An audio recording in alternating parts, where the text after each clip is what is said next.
Hello mga kateki, dahil nga nagpapalit tayo ng motherboard ngayon dahil nga nasira itong aking old motherboard. So bumili tayo ng bagong motherboard. Naisipan ko na i-document na rin yung pagbuo ng PC na to para mag-share na rin sa inyo ng kaunting kaalaman lang naman. Guys, so basically ang pagbuo ng computers is very simple yet complicated. Di ba? Parang komplikado siya isipin pero medyo simple lang naman yan. Basta masusundan mo lang at medyo aware ka sa mga ginagawa mo. Okay? Basically ngayon guys, kung gusto niyo magkaroon ng computer, pwede naman na bumili kayo ng buong unit na. Pero iba pa rin pag kayo yung bubuo. 'Di ba? Dahil una, matututo kayo. Secondly, iba yung pakiramdam pag ikaw yung nag-build ng sarili mong computer. 'Di ba? Just in case gusto mo mag-upgrade the next time, kayang-kaya mo na gawin. Well, anyway, yung gagamitin nga pala nating motherboard is nabili ko siya sa Orange App and ang tatak nito ay Jinza B75A. So, DDR3 to guys na 1155. So, ang motherboard ko guys is for second and third generation Intel processors. So, kung nagpaplano kayo mag-build ng computer, make sure na bibilin yung motherboard is compatible or built specifically para sa processor kasi different processor, different motherboard din yung kailangan ninyo. So, etong motherboard, ito yung pinakakatawan. Basically, yung motherboard yung nag-hold ng lahat ng components. Sa circuit nito, umiiral yung mga pagkakaugnay-ugnay ng mga components, guys. Well, ito yung RAM slot. Dito natin nilalagay yung RAM. Ito yung SATA slots kung saan nilalagay natin yung mga storage device. Also, we have NVMe or SATA M.2 dito. Tapos, ito naman yung sa Wi-Fi card. PCI slot din po yan. Same lang naman mga PCI. Ito guys, mga PCI slot din naman lahat yan. Iba-iba lang yung form factor nila. So, for example, ito M.2. Tapos ito, nalimutan ko kung ano yung form factor niya. Tapos ito yung slot ng CPU. Itong malaking square na to. And then, yan, yung mga slots. Dito natin linalagay yung speaker, yung switch, ano pa ba?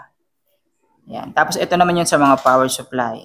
Power supply, mahalaga din na alam niyo tama yung power supply na bibili niyo. For example, ito ATX Power 1. Kailangan yung power supply na bibili niyo, supported niya yung ATX. 24 pin yata ito kung di ako nagkakamali. Tapos ito yung sa CPU power niya, 4 pin naman. Marami pa yan pero hindi ko na-explain lahat. Kagaya ng mga ports. Yan. HDMI, USB 2.0, 2.0, USB 3.0, LAN port, at saka itong audio interface niya. Siyempre, kailangan nyo ng processor. So, meron ako ditong Intel Core i7-3770K. Ito yung gagamitin ko para sa motherboard na to. Nabili ko to, pinag-ipunan ko pa before pandemic pa to. So, medyo matagal na sa akin yung processor na to. At hanggang ngayon gumagana pa rin siya. So, sulit na sulit siya. Kailangan natin siyempre ng RAM. Memory. Random access memory. Also, kung meron kayong ganitong form factor na storage, kung tawagin to ay PCIe rin to guys, SSD M.2. Yan. Size nito ay 2280. Yan. Ito linalagay yan dito sa storage port ng ating computer. So, pwede ko itong gamitin, pwede ko rin ng hindi gamitin.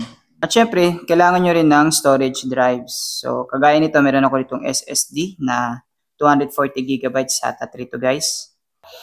And using SATA cable, kagaya nito, dito natin siya i-connect sa mga SATA port niya. Sinasalpak lang yan dyan guys. So, kailangan din natin ng heatsink. Yan. Thermal paste. Pinaka-heatsink natin dito gagamitin is yung stock ng Intel.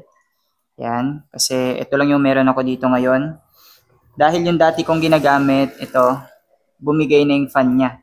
So guys, ang gagawin muna natin, lalagay natin yung CPU. Makikita nyo may parang uka yan dyan, bandang taas, para hindi ka magkamali.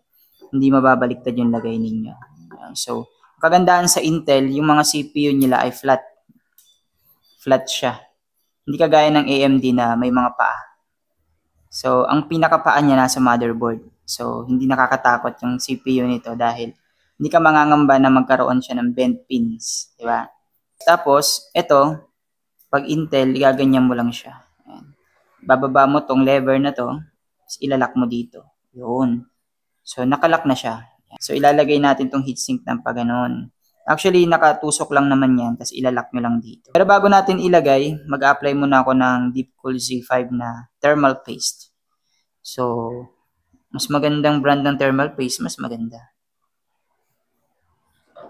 Sakto lang. Yan. Pwede na yung ganyang kalaki. P-size. And then, after that, pwede natin tong ilapat. Yan, ilalapat na natin. Yun. Lang natin to. Yun. Yun. Okay. So, pag nakalapat na siya, makikita nyo naman, yan o, nag-sandwich na siya.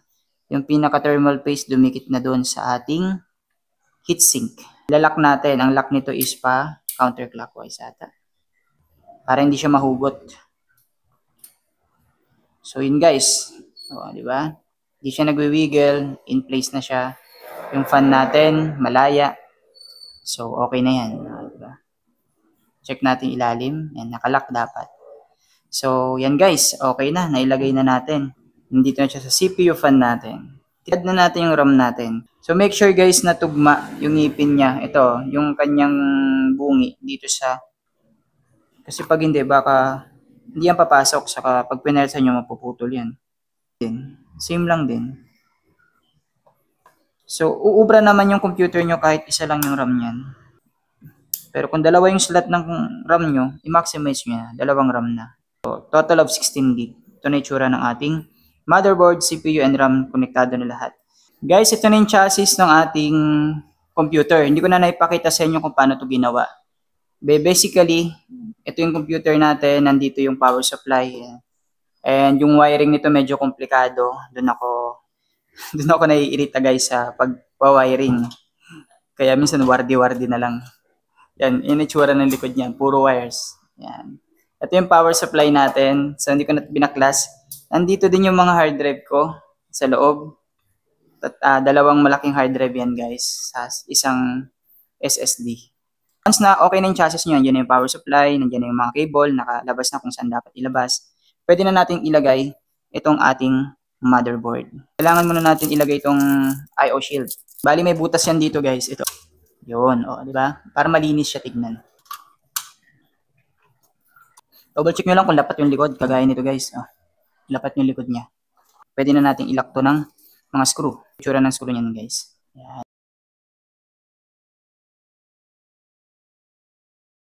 So makikita nyo guys na medyo masikip talaga yung motherboard na to. Maliit siya.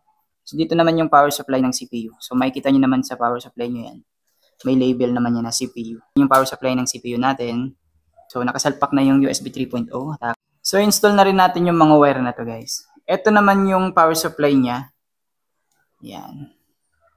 ATX to guys ha. ATX power 1. So nasa 24 pin yata to. So ito naman yung cable guys para sa switch. So far. Ito naman guys yung front USB. Meron siyang slot dito isa. Ito naman guys yung front panel audio. So guys, ngayon naman SATA.